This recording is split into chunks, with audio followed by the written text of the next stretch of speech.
வணக்கம். நான் ஸ்ரீரங்கம் ரவி உங்களோட பேசிகிட்ருக்கேன்.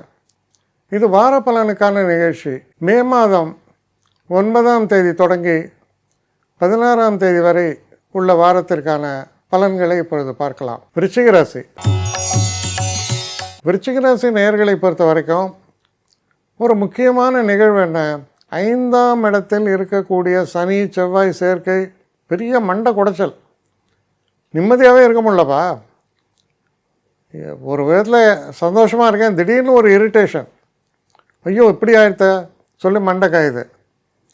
இது இந்த சனி செவ்வாய் 5ஆம் இடம். 5ங்கிறது உங்கள் புத்திஸ்தானம். அப்போ புத்திஸ்தானத்தில் எப்படின்னு சொன்னால் எல்லாம் நல்லா தானே போயிட்டுருக்கு, என்னாச்சு திடீர்னு அப்படிப்பாங்க.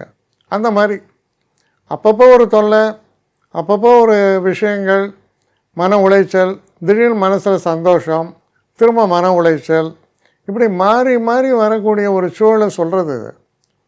ஆனால் இப்போ என்ன ஆகுது, சந்தோஷம்னா நல்லபடியாக இருக்குது, சந்தோஷம் நிலைச்சு நிற்கிறது. அதே மாதிரி அந்த இரிட்டேஷன்ஸ் எல்லாம் வரல. அப்படி எப்போ நடக்கும்? 12ஆம் தேதி அன்றைக்கி இந்த வாரம் மத்தியமத்தில் செவ்வாய் 6ஆம் வீட்டுக்கு போகிறார். 6ஆம் வீட்டில் செவ்வாய்க்கு பலமாகவும் இருக்குது. அதே நேரத்தில் 6ங்கிறது மேஷ ராசி, அது செவ்வாயுடைய வீடு. உங்களுடைய விருச்சிக ராசியும் செவ்வாய், அதனால் நன்மையை பற்றி அதிகமாக பேசுகிறது. ஆனால் அதே நேரத்தில் 6ஆம் வீட்டில் செவ்வாயும் சூரியனும் ஒன்றாக சேர்ந்தால் 2 விதமான பிரச்சனைகள், 2 உஷ்ணாதிக்க கிரகங்கள் போயிட்டு அங்கே சேருது. ஒன்று தலையில் பிரச்சனை, இல்லை வயிற்றில் பிரச்சனை. சில பேருக்கு வயிறு சம்மந்தப்பட்ட கோளாறுகள், சில பேருக்கு தலை சம்மந்தப்பட்ட கோளாறுகள், அல்சர்லாம் சொல்லுவோம். அந்த மாதிரி விஷயங்கள்லாம் ஜாக்கிரதையாக இருங்க.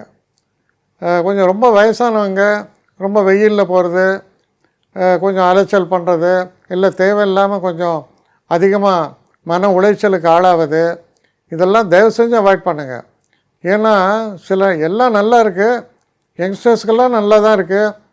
உடல் ஆரோக்கியத்தில் குறைஞ்சவங்க இல்லை வயசானவங்களுக்கு தான் கொஞ்சம் பாதிப்புகள். மற்றபடி ரொம்ப நல்ல வாரம், முன்னேற்றமான வாரம். ரொம்ப உங்கள் செயல்பாடுகள்லாம் ரொம்ப சிறப்பாக இருக்குது. அதனால் ஆரோக்கியத்தில் மட்டும் கொஞ்சம் கூடுதல் கவனம். அதுவும் வயதானவர்களுக்கு தான் நான் சொல்கிறேன், எல்லோரும் சொல்ல. இந்த வாரம் நல்லபடியாக இருக்கும். ஆனால் சில நேரங்களில் ஒரு ஒரு ஒரு விஷயத்தை கவனமாக இருக்கணும். வீட்டில் அப்பாவோட, அப்புறம் நம்முடைய தம்பிகள், நம்ம கீழே இருக்கிறவங்க, அதாவது சொல்லுவாங்க இல்லையா தம்பி தங்கைகள்லாம், இவனோடலாம் திடீர்னு ஏதோ வாக்குவாதம், சண்டை. அதனால் இதெல்லாம் கொஞ்சம் கவனமாக கையாளுங்க. அப்படி பண்ணும்போது தனிப்பட்ட முறையில் உயர்வை தரக்கூடிய நல்ல வாரமாகத்தான் அமைகிறது. என்னை காண்டாக்ட் பண்ணணுன்னு நினைக்கிறவங்க ஸ்ரீரங்கம் ரவி 1@gmail.com ஒரு முகவரிக்கு உங்களுடைய இதை அனுப்புங்க. கட்டணம் உண்டு, அதோடைய விவரங்களை நான் உங்களுக்கு அனுப்புகிறேன். ஆனால் நான் இன்றைக்கி மேல் அம்சம் இன்னும் பதில் வரலையே அப்படின்னு வருத்தப்படாதீங்க. ஏன்னா எனக்கு கொஞ்சம் பெண்டிங்கில் இருக்குது. ஒரு நாளைக்கு எவ்வளோ பேரை நான் பார்க்க முடியும்? 3 பேர் 4 பேர் மேலே என்னாலையும் பார்க்க முடியாது. ஆனால் நிறைய பேர் ஆசைப்பட்றாங்க. ஆனால் கண்டிப்பாக நான் எல்லாருக்கும் ரிப்ளை பண்ணுவேன். சில நேரங்களில் 3 to 4 வீக்ஸ் ஆகும் என்னுடைய ரிப்ளை வரத்துக்கு. ஆனால் வரும். ஏன்னா நான் எல்லோரும் ஒரே நேரத்தில் ஒரு நாளைக்கு 10 பேர் பார்க்கணுன்னா முடியாது. ஸோ அதை கன்சிடர் பண்ணுங்கள். நான் நிச்சயமாக ரெஸ்பாண்ட் பண்ணுவேன்.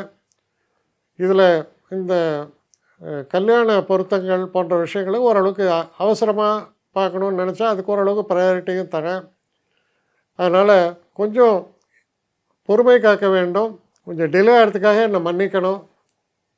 ஆனால் ஐ மீன் ஹெல்ப்லெஸ் சுச்சுவேஷன். அதனால தான் நிச்சயமாக ஐ வில் ரிப்ளை யூ.